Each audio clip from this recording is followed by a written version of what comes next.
Hello friends, welcome to my YouTube channel. हमेशा की तरह आज फिर मैं यूज़फुल टिप्स के साथ हाजिर हो गई हूँ। चलिए देर ना करते हुए वीडियो शुरू करते हैं।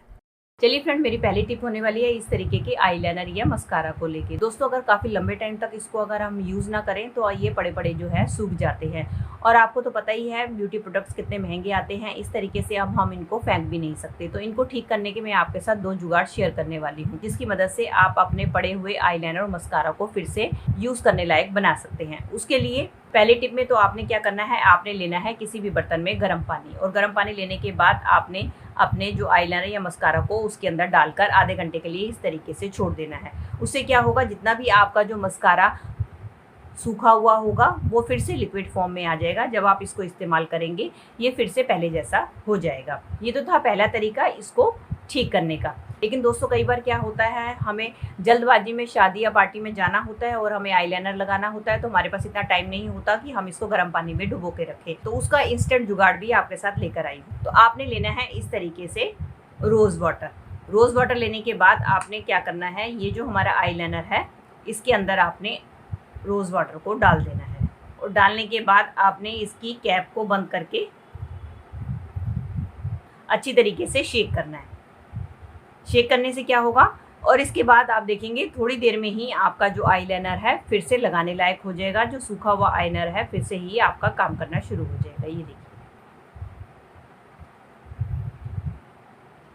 इस तरीके से सूखे पड़े हुए आईलाइनर और मस्कारा को आप फिर से यूज़ में ले सकते हैं। चलिए फ्रेंड, बढ़ते हैं अगली टिप की तरफ। मेरी अगली टिप होने वाली है रेज़र को लेके। दोस्तों, रेज़र का इस्तेमाल तो हम सब लेडीज़ और जेंट्स करते हैं, लेकिन कई बार क्या होता है, रेज़र को हमें अपने साथ बैग में कैरी करके लेके जाना होता है। लेकिन अगर हम इसको इसी तरीके से कैरी करके लेके जाएँ तो आपने देखा है कि इसके जो ब्लेड्स होते हैं काफ़ी शार्प होते हैं, जिससे हमारे बैग का कटने फटने का भी डर रहता है। तो इसको लेके जाने का एक बहुत ही बढ़िया जुगाड़ बताने वाली हूँ। आपने क्या करना है, आपने लेने हैं अपने घर पे रखे हुए इस तरीके से क्लचर, जो कि हमारे घर पे एक्स्ट्रा पड़े ही होते हैं। तो आपने क्लचर को लेना है और अपने रेज़र के ऊपर इस तरीके से लगा देना है। ऐसा करने से क्या होगा कि इसके ऊपर एक शील्ड बन जाएगी, और जब इसको आप अपने साथ बैग में डालकर लेके जाएंगी, बैग को नुकसान नहीं जब इसको आप डालकर अपने बैग में लेके जाएंगी, ना तो ये आपके बैग को और ना ही उसमें पड़ी किसी भी सामान को नुकसान पहुंचाएगा। चलिए फ्रेंड, बढ़ते हैं अगली टिप की तरफ। मेरी अगली टिप होने वाली है चावल को लेके। दोस्तों, जब भी हम मार्केट से चावल लेकर आते हैं, चाहे जितने मर्जी महंगे ले आएँ, हमारे मन में यही डाउट बना रहता है कि ये असली हैं कि नकली, क्योंकि आजकल मार्केट में जो है प्लास्टिक के चावल बहुत ज़्यादा आने शुरू हो गए हैं। तो आज मैं आपके साथ 2 टेस्ट बताने वाली हूँ, जिसकी मदद से आप पहचान पाएंगे कि आपके चावल असली हैं या नकली। उसके लिए आपने लेना है 1 गिलास में पानी, और पानी लेने के बाद आपने क्या करना है, चावलों को इसके अंदर डाल देना है। और डालने के बाद आपने इसको अच्छी तरीके से चम्मच से मिला देना है। और उसके बाद देखेंगे कि अगर आपके चावल नकली होंगे या प्लास्टिक के होंगे तो वो तैरकर आपके पानी के ऊपर आ जाएंगे, और अगर आपके चावल असली होंगे तो वो बिल्कुल नीचे तले के साथ बैठ जाएंगे। अब आप देख ही सकते थे कि मेरे चावल असली हैं, वो बिल्कुल तली के साथ नीचे बैठ गए हैं। इसके पानी के ऊपर कोई भी चावल तैर नहीं रहा। इट मीन्स मेरे चावल असली हैं। चलिए, इसको पहचानने का एक दूसरा तरीका भी आपके साथ शेयर करने वाली हूँ। उसके लिए आपने चावल लेने हैं और अपने गैस के बर्नर के ऊपर चावलों को रख देना है। चाहे तो आप तवे के ऊपर भी चावल को रख के सेक सकती हैं, और इनको पूरी तरीके से जला लेना है। और जलाने के बाद जब आप अपने चावल को हाथ से मसल कर देखिए, अगर तो चावल बिल्कुल मिट्टी की तरह घुट जाता है तो इट मीन्स आपका चावल असली है। अगर ये बर्नर के साथ चिपक जाता है या आपके हाथ के साथ चिपकता है तो इट मीन्स आपका चावल प्लास्टिक का बना हुआ है। इस तरीके से आप अपने असली और नकली चावल की पहचान घर पे ही बड़ी आसानी से कर सकते हैं। अगली टिप की तरफ। मेरी अगली टिप होने वाली है इलायची को लेकर। दोस्तों, जब भी हम मार्केट से नई नई इलायची लेकर आते हैं तो ये बहुत ज़्यादा क्रिस्पी होती है, लेकिन जब हम इसको किसी भी डिश में डालने के लिए इसका पाउडर बनाने लगते हैं तो ये एकदम सिल जाती है, जिससे कि कारण इसका पाउडर अच्छी तरीके से बन नहीं पाता। तो हमें क्या करना पड़ता है, इसको दोबारा से रोस्ट करना पड़ता है और इसका पाउडर बनाना पड़ता है, जिससे कि हमारी गैस काफ़ी वेस्ट होती है। तो आज मैं आपको ट्रिक शेयर करने वाली हूँ कि आपने क्या करना है। जब भी हम खाना बनाते हैं तो आपने देखा है खाना बनाने के बाद काफ़ी देर तक हमारा बर्नर, उसकी प्लेट और जो स्टैंड होता है गर्म रहता है। तो आप क्या कर सकते हैं, जब भी आप खाना बना लें तो उसके बाद आपने ये जो इलायची है उसको अपने स्टैंड के ऊपर, इसकी प्लेट या बर्नर किसी के ऊपर भी आपने रख देना है। इसके बाद आप देखेंगे कि आपकी इलायची जो है एकदम कुरकुरी हो जाएगी, और इसके बाद जब आप इसका पाउडर बनाएंगे तो बहुत ही ईजिली आपका पाउडर भी बन जाएगा, और आपके साथ साथ एक्स्ट्रा इसको रोस्ट करने के लिए गैस को भी वेस्ट नहीं करना पड़ेगा।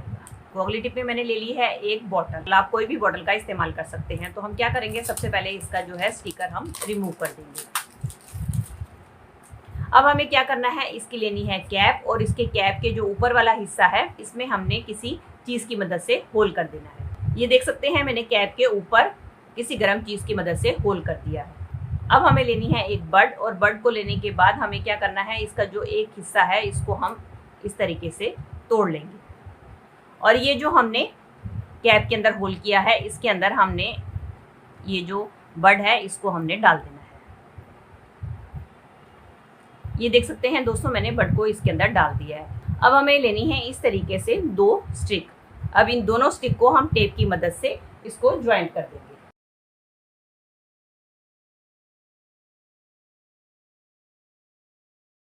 अब हम इसके अंदर पानी भरकर इसकी कैप को बंद कर देंगे।